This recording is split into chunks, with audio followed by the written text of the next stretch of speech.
Okullar açıldı açılalı öksürük hayatımızdan çıkmadı. Çocuklar bir grip oluyor, bir nezle, bazen de Covid. Ancak bu rahatsızlıklar geçtikten sonra da öksürük hala devam ediyor. Özellikle geceleri bitmeyen öksürük nöbetleri nasıl tedavi edilmeli? Uzmanlara göre öksürük doğru sınıflandırılmalı. Çünkü hepsinin tedavisi ve ilacı aynı değil.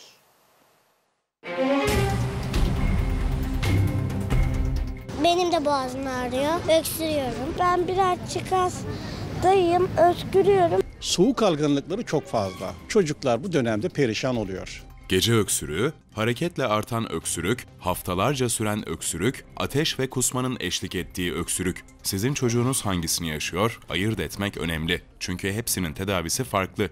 Şuram. Boğazın ağrıdı. Şimdi iyi misin peki? Ama hala biraz acıyor.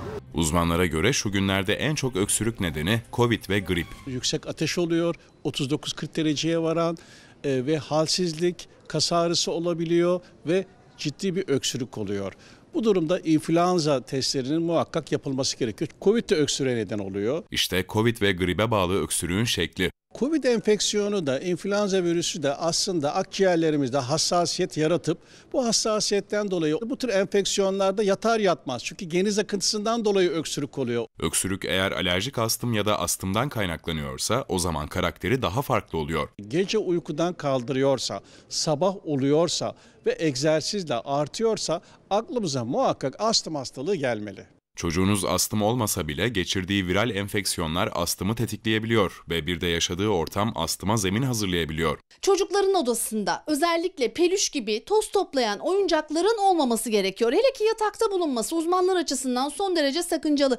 Ve halıların da toz toplayacak gibi uzun tüylü olmaması, perdelerin yünlü olan bir takım ürünlerin de odalarda bulunmaması gerekiyor. Peteklerin üzerine su koymak, ıslak bez koymak sakıncalı olacaktır. Ve pek de bilinmeyen bir başka öksürme nedeni reflü. Özellikle gece yemeleri fazla olan çocuklarda görülebiliyor. Öksürürken kusma oluyorsa ve karın ağrıları oluyorsa bu çocuklarda reflüye bağlı öksürük olur.